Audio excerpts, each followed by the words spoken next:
From flying an actor home every single day after filming, to brutal stunts in the real desert, these are the most insane facts about the 1997 movie Breakdown. The idea for Breakdown didn't come from a studio meeting or a famous novel. It came from a long drive. This is crazy. Look at this.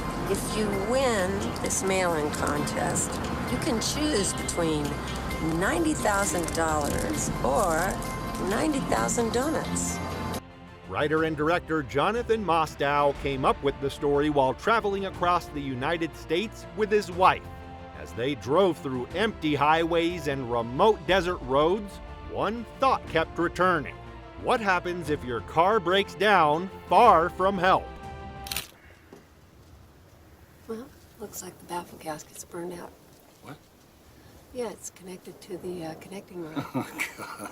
Shut up. And what if the wrong person stops to assist you? That fear became the heart of the movie. The story works because it feels possible. Anyone who's ever driven through the middle of nowhere understands that quiet fear. Breakdown is a perfect example of a popular 1990s thriller style, often called the yuppie nightmare. These films show comfortable, successful people losing control when removed from modern life.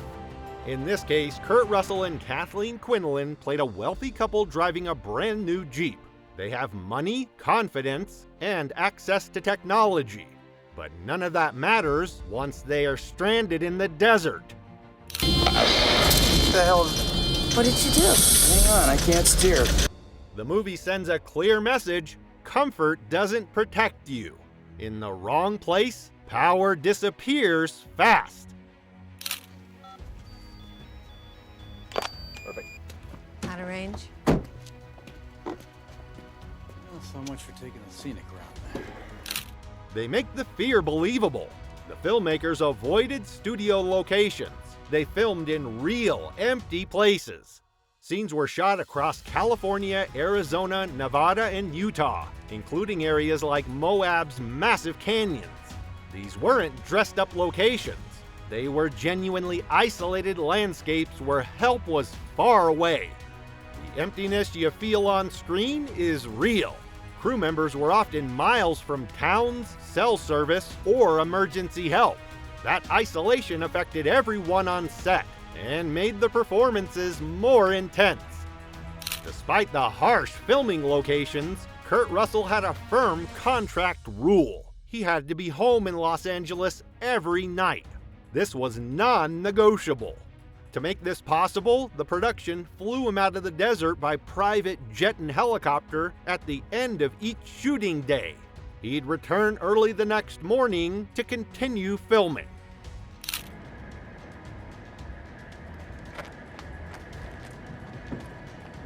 Director Jonathan Mostow later said this decision greatly increased the budget, but producer Dino De Laurentiis agreed to the expense because he believed Russell was essential to the film's success. An entire opening sequence was filmed and then erased from the movie. In that version, Jeff Taylor was shown working as a cameraman in a violent war zone situation where a young girl dies. The idea was to explain his later behavior. Jonathan Mostow disliked the scene. He felt it made the character too dark and distracted from the mystery. Test audiences agreed. The opening was cut, and the movie now begins with immediate tension.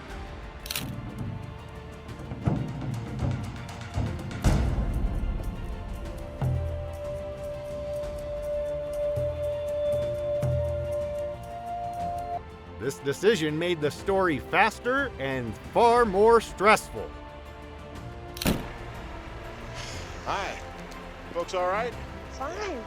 Our car broke down. Yeah, saw that. You want me to give you a hand pushing off the road? The terrifying truck driver was played by J.T. Walsh, and his casting was no accident. Both Jonathan Mostow and Kurt Russell independently chose Walsh for the role without knowing the other felt the same. Russell later called Walsh his favorite American actor.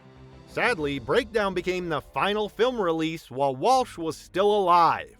His calm, polite cruelty makes the character unforgettable. Knowing this was his last role adds extra weight to every scene he appears in. Goddamn signals, you lying son of a...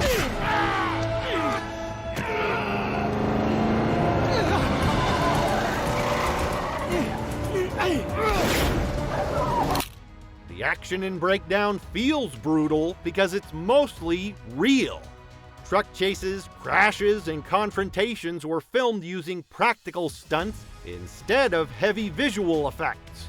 Vehicles were driven at real speeds on real roads. During test screenings, some viewers gave the movie poor scores, not because it was bad, but because it made them too anxious. The tension was so intense that people felt exhausted by the experience. Sure wish I'd been there. See the look on your face when your car seized up on you. Maybe next time you'll learn, don't leave your hood open when you go in the store. Actor M.C. Gainey, who played the accomplice Earl, later said this was the darkest character he ever portrayed. He explained that Earl's cruelty and lack of emotion stayed with him long after filming ended. Gainey openly stated that he regretted taking the role because of how disturbing the character felt. While audiences saw a convincing villain, the emotional impact on the actor was very real. Excuse me. I was supposed to meet my wife here. She's dark-haired, about 5'5". Doesn't ring a bell. Bell's Diner, one of the most important locations in the film, was not a set. It was a real diner located in Lancaster, California. After the movie gained popularity, pieces of the diner were sold as props and memorabilia. Fans wanted a physical connection to the place where everything went wrong.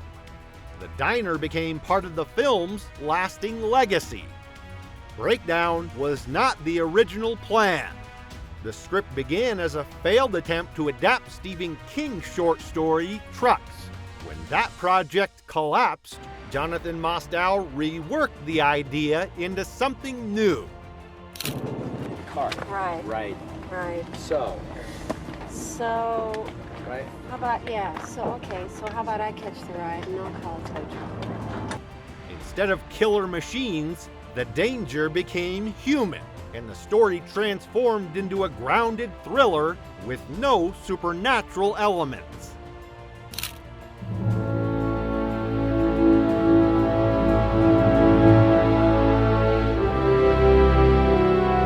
Composer Basil Polidorus wrote a full orchestral score for Breakdown, but much of it was removed in the final cut.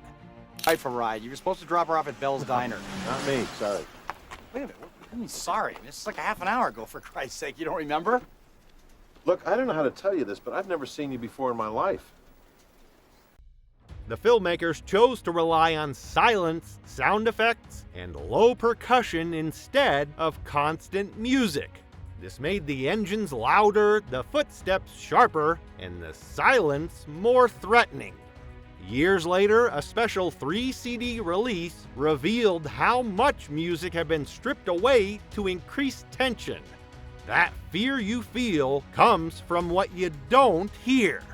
Subscribe if you crave even wilder, jaw-dropping facts about the most extreme movies.